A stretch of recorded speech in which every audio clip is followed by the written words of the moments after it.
Good morning. काल आपण याच्या पाठीमागचा पाठ म्हणजेच आयनायझेशन एन्थॅल्पी हा पाठ स्टडी केला होता. आयनायझेशन एन्थॅल्पीमध्ये सेम कंडिशन होती, सेम पार्ट होता.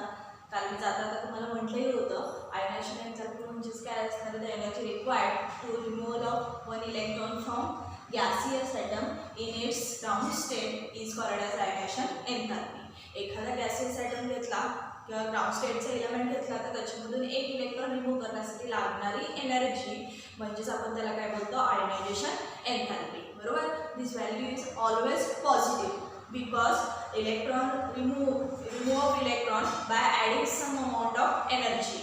जर इलेक्ट्रॉन रिमूव्ह करायचं असेल तर कंपल्सरी वाढून त्याच्यामध्ये काय करायला लागणार, एक स्पेसिफिक अमाऊंट एनर्जी जी आहे ती ॲड करावी लागेल.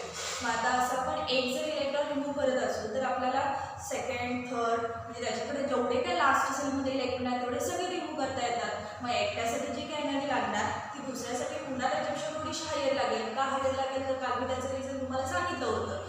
सेम तसंच आता त्याच्या पुढचा पॉईंट इलेक्ट्रॉन गेन एन्थॅल्पी. जसं आपण इलेक्ट्रॉन रिमूव्ह केला तसं आपण इलेक्ट्रॉन ॲड पण करू शकतो. आपल्या पिरियडिक टेबलमध्ये असे काही एलिमेंट्स आहेत की जे स्टेबल इलेक्ट्रॉनिक कॉन्फिगरेशनसाठी इलेक्ट्रॉन गेन करणार म्हणजे घेणार, आणि असे काही एलिमेंट्स आहेत की स्टॅबिलिटीसाठी ते इलेक्ट्रॉन काय करणार, लूज करणार. म्हणजे loss of electron, gain of electron ह्या दोन्ही प्रोसेस जे आहेत आपल्या पिरियडिक टेबलमध्ये एलिमेंटकडे आहे. मग त्याच्यामध्ये मेटॅलिक पार्ट जो आहे तो शक्यतो काय करतो, इलेक्ट्रॉन रिमूव्ह करतो. Removal of electron it acquires stability. आणि जर नॉन मेटल्स घेतला तर it gaining of electron and it acquires stability. ते काय करतात, गेन करतात. मग आता ही लूज आणि गेन हे दोन फॅक्टर झाले. काल आपण बघितलं तर इलेक्ट्रॉन काय केला, लूज केला, लॉस केला, त्याच्यासाठी लागणारी एनर्जी बघितली. आता आज त्याच्याबरोबर अपोजिट कन्सेप्ट बघणार आहे, इलेक्ट्रॉन गेन एन्थॅल्पी. नावातच त्याचे आहे इलेक्ट्रॉन गेन एन्थॅल्पी. ओके. आता ही जी एन्थॅल्पी आहे ही रिप्रेझेंट कशाने केली जाते तर डेल्टा एच ला. फक्त इथं खाली स्मॉल लेटरमध्ये इझी लिहितात म्हणजेच काय, इलेक्ट्रॉन गेन. इलेक्ट्रॉनमधलं ई, गेनमधलं जी. बरोबर. आता ही एन्थॅल्पी जर स्टडी करायची असेल तर आपल्याला काय करायला पाहिजे तर एखादा गॅसियस स्टेटमध्ये ॲटम घ्यायला पाहिजे, ग्राउंड स्टेटचं एलिमेंट घ्यायला पाहिजे आणि त्याच्यामध्ये इलेक्ट्रॉन बरोबर ॲड करायला पाहिजे. काल आपण इलेक्ट्रॉन रिमूव्ह केल्यानंतर त्याच्या डोक्यावरती चार्ज आला होता कारण त्याच्याकडून आपण इलेक्ट्रॉन रिमूव्ह करतो, इट ॲक्वायर्स पॉझिटिव्ह चार्ज. बरोबर. आणि आज बरोबर काय करणार आहे, त्याच्या अपोजिट कन्सेप्ट आहे. तर पहिल्यांदा डेफिनेशन बघूया. The enthalpy change that takes place when an electron is added to an isolated gaseous atom in its ground state is called as electron gain enthalpy. म्हणजे एखादा इलेक्ट्रॉन एखाद्या आयसोलेटेड ॲटम मध्ये gaseous state मधल्या item कडे ground state electronic configuration असणाऱ्या item मध्ये आपण काय करणार आहे, ॲड करणार आहे. म्हणजे फॉर एक्झाम्पल समजा की आपण एक्स कन्सिडर केलं, हा गॅसियस स्टेट मध्ये एक ॲटम आहे, प्लस त्याच्यामध्ये मी आता काय करणार आहे, एक इलेक्ट्रॉन ॲड करणार आहे. It acquires X minus charge in the form of gas. बरोबर. ॲटम जो तो गॅसियस स्टेटलाच राहील. फक्त काय होणार, एक इलेक्ट्रॉन ॲड केल्यानंतर इट ॲक्वायर्स निगेटिव्ह चार्ज. काल काय केलं होतं, one electron removal from gaseous state atom it acquires positive charge. आणि आज काय केलं, in gaseous state atom gain one electron it acquires negative charge. बरोबर. म्हणजे कालच्या प्रोसेसच्या बरोबर अपोजिट प्रोसेस बघणं आजची आहे. आता याच्यामध्ये ही जी एन्थॅल्पी आहे, आता एखादा इलेक्ट्रॉन रिमूव्ह करायचा आहे तरी एनर्जी लागणारच, आता गेन करायचं आहे तरी एनर्जी लागणारच. बरोबर ना. आता असा विचार कराल, इलेक्ट्रॉन घ्यायचं आहे मग कशाला एनर्जी लागते, तर असं नसतं बाळांनो. समजा एखादा स्टेबल ॲटम आहे, समजा आपला क्लोरीन मेंबर तुमच्या ओळखीचा आहे, समजा in the form of gaseous state घेतलं, इलेक्ट्रॉन कॉन्फिगरेशन जे आहे ते 2 8 7. बरोबर ना. ॲटम नंबर आहे त्याचा 17. बघा 8 9 10 7 17 म्हणजे total number of electron me distribute करून लिहिले. आता हा विचार करत तुम्ही बरेच जण बसला असणार आहे नक्कीच. परवा पण हा पॉईंट आला होता. हे जे लिहिलं जातं याला इलेक्ट्रॉनिक कॉन्फिगरेशन बोलतात. आणि पुढचा चॅप्टर आपण ॲटॉमिक स्ट्रक्चर स्टार्ट करणार आहे, त्याला हे कसं लिहायचं काय लिहायचं ते तेव्हा सांगणार आहे. कारण ही कन्सेप्ट जे ते अख्खा एक चॅप्टर आहे. आता फक्त तात्पुरतं जे टोटल नंबर ऑफ इलेक्ट्रॉन्स आहेत त्याच्यामध्ये हे सगळं लिहिलं जातं. आणि हा शेवटचा नंबर जो आहे ना, हा व्हॅलन्स इलेक्ट्रॉनिक नंबर रिप्रेझेंट करतो. तो कसा करतो, काय करतो हे पुढे आपण चॅप्टरमध्ये स्टडी करणार आहे. त्यामुळे आता तात्पुरतं काय करा, की लिहिलेल्या नंबरवर फक्त तुम्हाला इलेक्ट्रॉन जे आहे ते लूज गेन कळतं. फार काय वेगळं आहे काय नाही आहे. त्याच्या व्हॅलन्स मध्ये किती इलेक्ट्रॉन्स आहेत, 7 इलेक्ट्रॉन्स आहेत. म्हणजे हा स्टेबल आहे का बाळांनो, नाही. म्हणजे काय करणार आपण, it acquires stability when accept one electron from other space.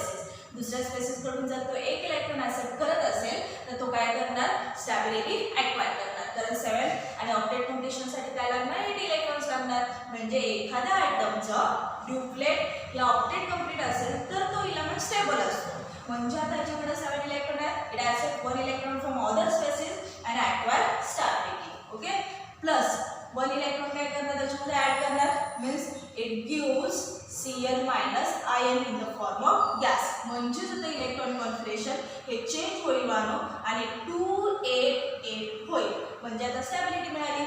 हा मॉलिक्यूल कसा होता, अनस्टेबल होता. का अनस्टेबल होता, due to deficiency of electron, 1 electron. आणि हा मात्र कसा झाला, फुल्ली स्टेबल झाला. का स्टेबल झाला, it acquires noble gas electronic configuration 288. मग आता हे लक्षात आलं का बघा, ज्यावेळेला इलेक्ट्रॉन ऍड करायचं असेल, बरोबर ना. मग समजा की आपण क्लोरीन आयटमचं स्ट्रक्चरली ड्रॉइंग देतो बघा. समजा आपल्याकडं फर्स्ट सेल न्यूक्लियस आहे, हे फर्स्ट 2 इलेक्ट्रॉन्स, बरोबर ना. नंतर 1 2 3 4 5 6 7 and 8, बरोबर. पुन्हा त्याच्यामध्ये व्हॅलेन्स सेल येणार. टोटल नंबर ऑफ इलेक्ट्रॉन्स मध्ये 1 2 3 4 5 6 and 7. तर 7 होते. आता मी काय केले, हा बाहेरून इलेक्ट्रॉन त्याला दिलाय. आता ज्या वेळेला बाबा हा बाहेरून इलेक्ट्रॉन घेणार ना पडेल, तर हे 7 इलेक्ट्रॉन जे आहेत ते त्यांच्या स्पेसिफिक चार्ज स्पेसिफिक एनर्जीला मूव्ह होत असतात.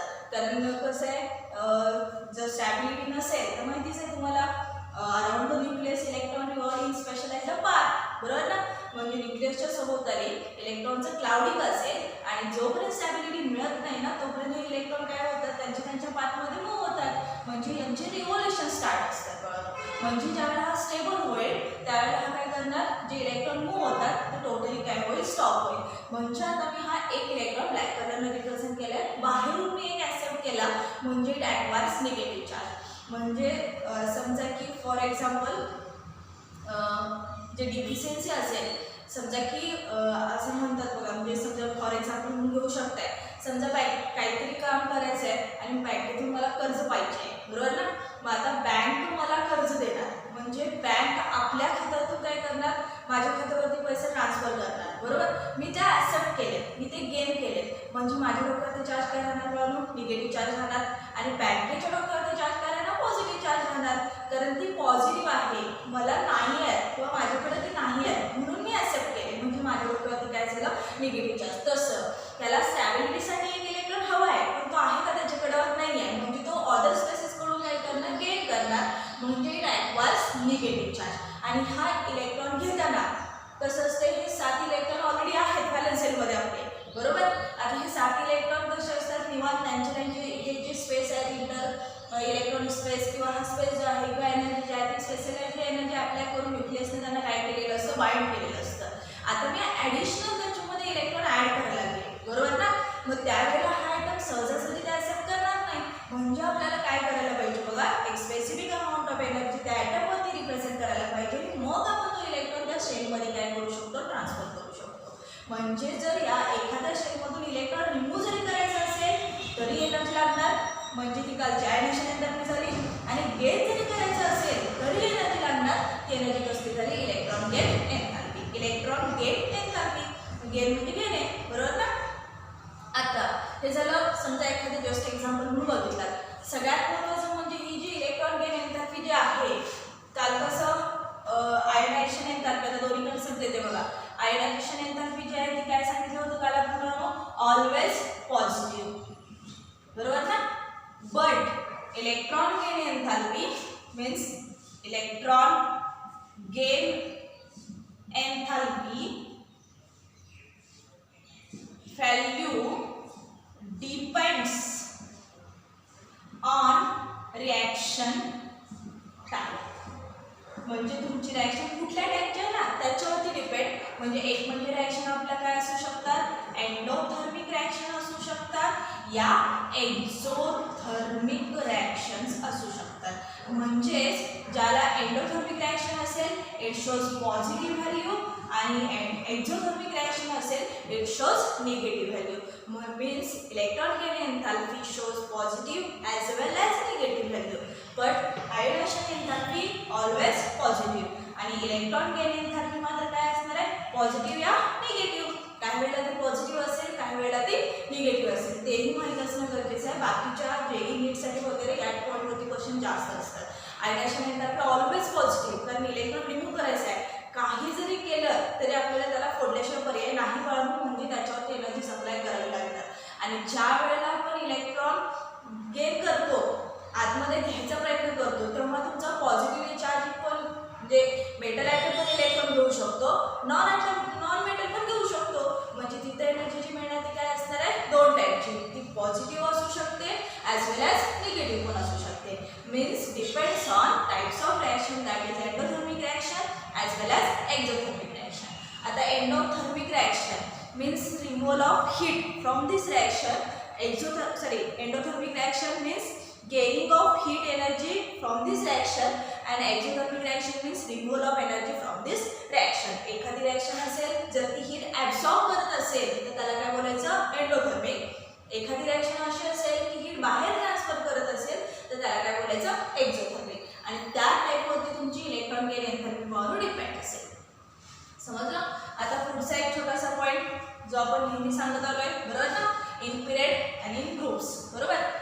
जर पिरियडमध्ये बघितला आणि ग्रुपमध्ये बघितला तर फार मोठा डिफरन्स याच्यामध्ये दिलेला आहे. समजा ग्रुपमध्ये top to bottom electronegativity value बघितला तर काय आहे, तर लास्ट एलिमेंट जो आहे तो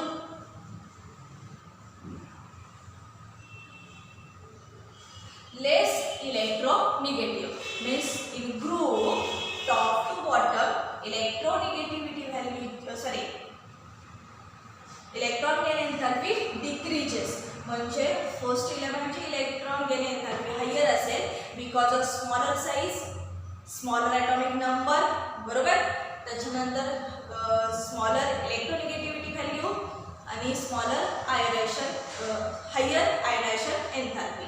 टॉप टू बॉटम जर बघितला तर इलेमेंट जे आहे ते काय होत जातात, लेस इलेक्ट्रोनिगेटिव्ह. आणि बट इन पिरियड, जर पिरियडचा विचार करायचा झाला तर पिरियडमध्ये मात्र बघून कसं आहे, ग्रॅज्युअल इन्क्रीमेंट डिक्रीमेंट असा फॅक्टर आहे. आता याच्यामध्ये कसं आहे, ही जी व्हॅल्यू आहे इलेक्ट्रॉन गेन एन्थॅल्पी, इकडं आपले सगळे म्हणजे समजा पिरियडिक टेबलचे दोन भाग केला तर इकडे जवळपास आपले सगळे मेटल्स येतात. बरोबर. आणि इकडे जर बघितलं तर सगळे नॉन मेटल्स येतात. त्यामुळे या बाजूला जी व्हॅल्यू असणार आहे ती ऑलवेज पॉझिटिव्ह असणार आहे. म्हणजे पॉझिटिव्ह टू इकडं काय असणार आहे, निगेटिव्ह. म्हणजे तुमचा ग्रुप 16, ग्रुप 17 आणि ग्रुप 18 पाठीमागची पाहिजे असेल तर पाठीमागची पण देऊ शकताय.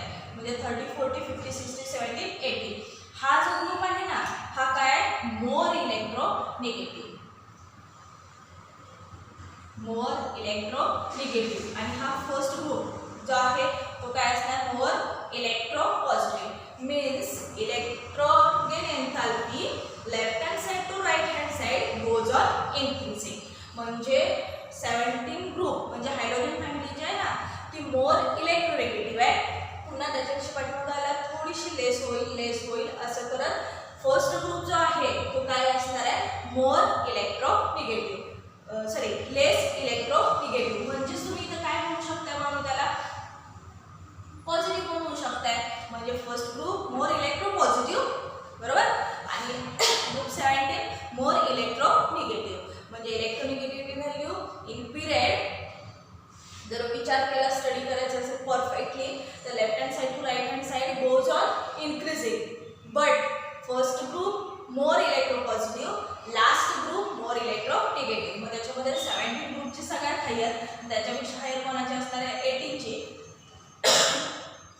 पण 18 वाला काय स्टेबल आहे, नोबेल आहे, तो केमिकली इनर्ट आहे, त्याचा ऑक्टेट कंप्लीट आहे. म्हणजे तो इलेक्ट्रॉन गेन करणार का, नाही करणार आहे. त्यामुळे 18 ग्रुप सोडायचा, 17 पर्यंत जे काय असेल ते सांगू शकता. म्हणजे ग्रुपमध्ये top to bottom electron gain enthalpy decreases, last element less electronegative. आणि period left hand side to right hand side electron gain enthalpy increases means group 17 more electronegative, group first more electropositive. समजलं. हेही सांगणं गरजेचं आहे. म्हणजे electron gain एन्थॅल्पी आणि ionization एन्थॅल्पी याच्यामध्ये फार मोठा डिफरन्स आहे बघा. जे मेन पॉईंट्स आहेत ते सगळे मी बोर्डवरती ठेवलेले आहेत, म्हणजे तुमच्या लक्षात येईल. म्हणजे हा पूर्ण सगळा पार्ट जो आहे, जसं आयनायझेशन एन्थॅल्पी गरजेची आहे तसंच इलेक्ट्रॉन इलेक्ट्रॉन घेणे एन्थाल्पी पण गरजेची आहे. आणि दोन्ही कन्सेप्ट ज्या आहेत त्या का महत्त्वाच्या आहेत, तर ज्यावेळेला आपण कंपाऊंड फॉर्मेशन करतो बाळांनो, त्याला इलेक्ट्रॉन काही इलेमेंटला इलेक्ट्रॉन गेन करायला लागतात, काहींना इलेक्ट्रॉन लॉस करायला लागतात आणि त्याच्यावरती आपण कंपाऊंड फॉर्मेशन करतो. काही वेळेला काय करतात, काही इलेमेंट शेअरिंग पण करतात, म्हणजे 50-50% शेअर पण करतात. मग अशा कन्सेप्ट जे आहेत त्याच्यावरून आपले बॉन्ड तयार होतात. म्हणजे केमिकल बॉन्डचं फॉर्मेशन जे आहे ते कशावरून आहे, तर आयनायझेशन एन्थाल्पी आणि इलेक्ट्रॉन गेन एन्थाल्पी या दोन्ही एनर्जी असतील तरच आपण कंपाऊंड फॉर्मेशनमध्ये इन्व्हॉल्व होऊ शकतो. समजलं? राहिलेला जो काही पार्ट आहे, आता याच्या पुढची एक प्रॉपर्टी आहे, ती थोडीशी वेगळ्या पार्टमध्ये येते, पण व्हॅलन्सी ती जवळपास याच्याशी रिलेटेड थोडीशी येते, पण हा पॉईंट वेगळा पडतो. याचं जे काय असेल ते सेपरेटली एक्सप्लेनेशन द्या. आणि ग्रुप इन पिरियड पण सांगायचं, डेफिनेशन माहीत असणं गरजेचं आहे. रिप्रेझेंट करताना डेल्टा एच म्हणजे हीट ऑफ रिॲक्शन किंवा एन्थाल्पी ऑफ रिॲक्शन असं बोलतात. हे ई म्हणजे फॉर एक्झाम्पल नव्हे, ई म्हणजे E means electron, G means gain, electron gain enthalpy. समजलं? आणि एन्थाल्पी म्हणजे बरंच मी वर्ड सांगितला होता, enthalpy is also called as energy. तुम्हाला एन्थाल्पी म्हणायची असेल एन्थाल्पी म्हणू शकता, एनर्जी म्हणायची असेल एनर्जी म्हणू शकता. पण जास्तीत जास्त हा काय असणार आहे, एन्थाल्पी या नावानेच असेल. समजलं? पुन्हा एकदा बघा, top to bottom in group last element less electronegative means top to bottom in group electron gain enthalpy decreases and left hand side to right hand side electron gain enthalpy increases because due to increasing atomic number, increasing nuclear charge, बरोबर ना. आणि पुन्हा group 17 elements are more electronegative आणि group first members are more electropositive. मग electropositive कडून positive कमी होत जाऊन तिकडे काय होणार, निगेटिव्ह होणार. म्हणजे ह्याकडेचा ग्रुप म्हणजे first group more electropositive, 17 group more electronegative, असे इकडून तिकडे जाताना तो चेंज तुम्हाला भेटेल. समजलं? राहिलेला पार्ट जो होता आपण उद्याच्या लेक्चरला स्टडी